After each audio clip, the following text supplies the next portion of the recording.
بسم الله الرحمن الرحيم الحنان المنان، والصلاة والسلام على المصطفى الطه العدنان. والسلام عليكم ورحمة الله وبركاته. مرحبا بكم في قناة زوزو الأضرارية اللي نتمنى من كل قلبي أنه محتواها ينال إعجابكم. قبل ما نبداو في الفيديو نرحب بكل المشتركات الجدد اللي اشتركوا جداد أو اللي أول مرة راهم يزوروا القناة، ونقول لكم نتمنى أنها ما تكونش آخر زيارة، نتمنى القناة أنها تنال إعجابكم وتجدوا فيها ما يسركم. وتحية قلبية كبيرة لكل المشتركات القدامى، نقول لكم ربي يحفظكم، ربي يبارك فيكم ويخليكم لي إن شاء الله. ونروح مباشرة لطبق اليوم. اليوم راح نقدم لكم طبق خبز القلة. يعني اليوم راح وريتكم سبق وريتكم كيفاش يتخدم خبز القلة، فاليوم ان شاء الله راح نوريكم المرقه نتاع خبز القلة، المرقه اللي نسقوا بها خبز القلة. الطبق التقليدي الأضراري، يعني موجود في ولاية أضرار. طبق مميز، طبق رائع، طبق بنين يقدم في المناسبات، في الزيارات، في الوعدات، ونقدموه يعني كي نتوحشوه نديروه. طبق رائع. هنا كما راكم تشوفوا ها هو واضح في الصورة. طبعا اذا عجبتكم الوصفه ما تبخلوش عليا بلي لايك ولي كومنتار وتدعموا القناه، لان القناه جديده ومحتاجه الكثير من الدعم. المهم اول حاجه راح نحتاج ليها، اول حاجه المهمه اللي هي البصل والطماطم واللحم، هذو المكونات الاساسيه لهذا الطبق. هنا كما راكم تشوفوا تقدروا تطحنوا البصل بهذه الطريقه، تسكرفجوه في هذه السكرفجه، او عندكم هذه كما انايا راح نرحي في هذه جوج حبات بصل وحبه طماطم. يعني دائما تضاعفوا حبات البصل على حبات الطماطم. انا استعملت هنا زوج حبات بصل وحبه طماطم. رحيت البصل كما راكم تشوفوا في هذيك الاله اللي سبقوا شفتوها، لفتو بهذا الشكل. هي تقطع لك البصل رقيق من غير ما تنزل لك هذاك الماء نتاعو. ما كانش عندكم تقدروا تستعملوا السكرفاجه. وطبعا الطماطم، حبه الطماطم رحيتها في السكرفاجه. المهم حطيت في الطاجين ولا الكيكوط، ولا القدر ما استعملت الكيكوط يعني طنجرة الضغط عفوا. حطيت فيها ملعقه نتاع تسقيه زيت لانه اللحم عندي ميدم، وحطيت قطعه نتاع اللحم، وحطيت هذوك الحبتين تاع البصل اللي رحيتهم وحطيتهم فوق النار مباشرة. أضفت عليهم مباشرة حبة الطماطم مسكرفجة ومعها ملعقة كبيرة نتاع الطماطم. الكمية هنا اللي راح نديرها راح تكفي إلى من 4 أشخاص حتى 6 أشخاص.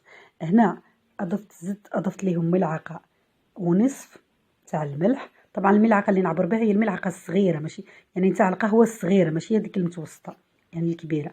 كاين ملعقتين هذوك الصغار نتاع القهوة، واحدة كبيرة وواحدة صغيرة، أنا الصغيرة اللي نعبر بها. المهم هنايا حوالي نصف ملعقة نتاع البزار، ونصف ملعقة صغيرة تاع الفلفل الأحمر، يعني نصف ملعقة ولا شوية أكثر من نصف ملعقة. أنا هنا درت شوية أكثر من نصف ملعقة باش تجيكم بنينة.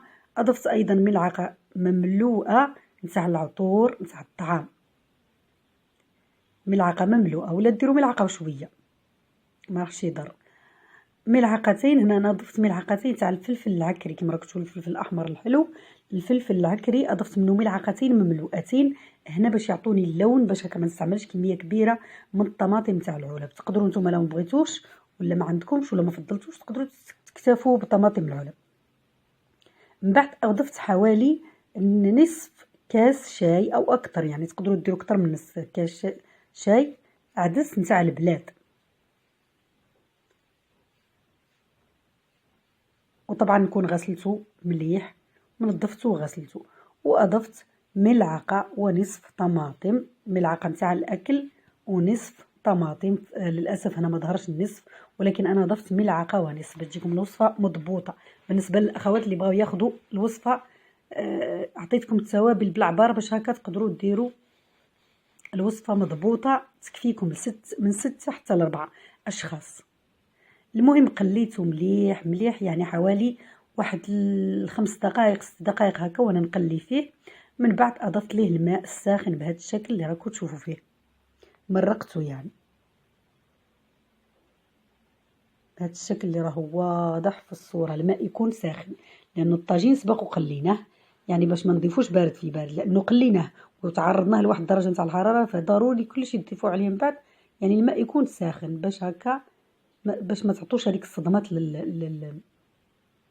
للحم، وما تخلوش الطاجين يرجع فيه، باش يجيكم الاكل نتاعكم بنين. اذا قليتوا بديتوا في التقليه فاستمروا دائما حامي في حامي.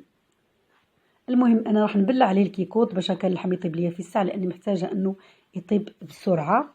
ومن بعد راح نوريكم الاضافات اللي اضفت عليه. هنا في منتصف الطياب طبعا فتحت عليه، يعني بعد حوالي مرور 45 دقيقه حتى لساعه فتحت عليه باش نشوف اللحم يعني طاب ما طاب، شحال باقي ليه كيما راكم تشوفوا، ونشوف واش خصو من الاضافات، يعني ندوق نشوف الملح ناقص ولا لا. انا خاصه الملح يعني هنا في هذه المرحله ندوقه.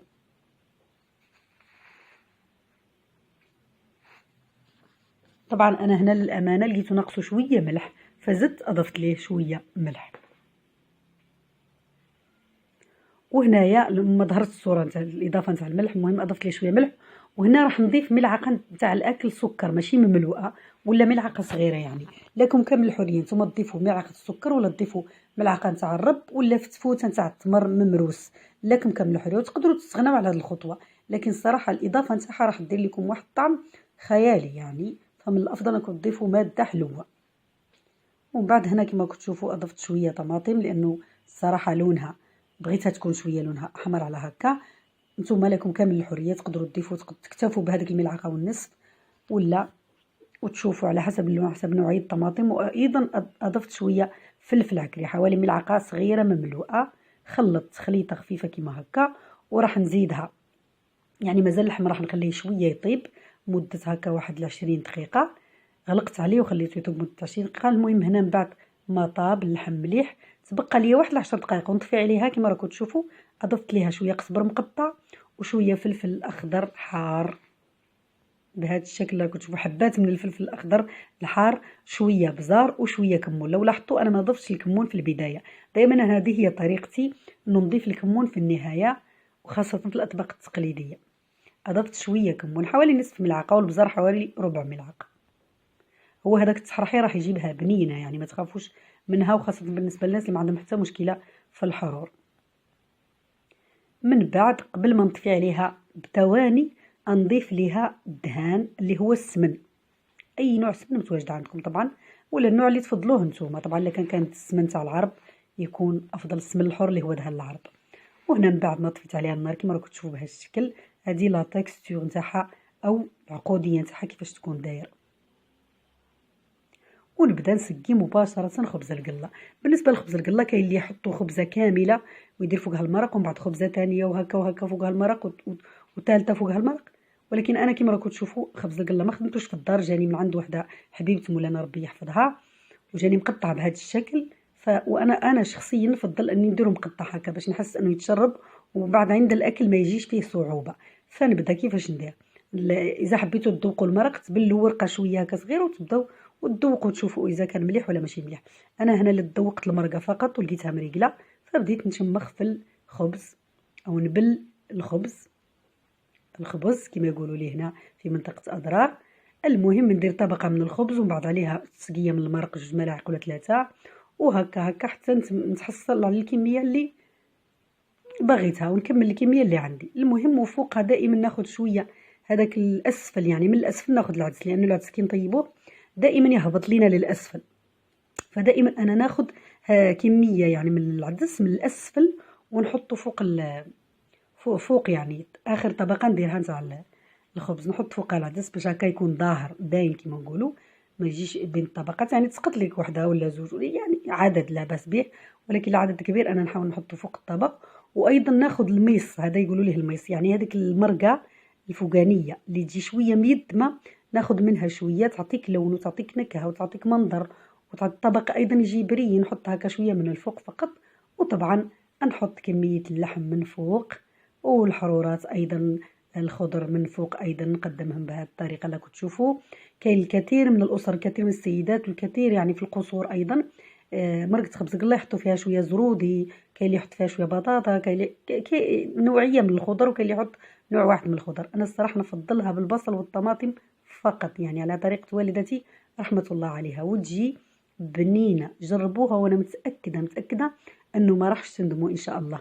طبعا انا وحده شخصيا من الناس اللي نتناولها بهذه الطريقه بالشوكه، لانه الصراحه ما نعرفش ناكل بيديا، ولكن هو خبز القله يتاكل بالايد، يعني المفروض تاكلوه بايدكم. راح تشوفوا في المشهد اللي من بعده كيفاش يتاكل بالايد. انا شخصيا ناكله بالشوكه. اذا كنتوا باغيين تقدموه للضياف طبعا تحطوا تحطوا الفرشيطه ويعني تحطوا الفراشوط وتشوفوا يعني اللي يحب ياكل بيديه واللي يحب ياكل ها هي كيفاش رانا نتناولوه انا واسرتي. ربي يحفظهم.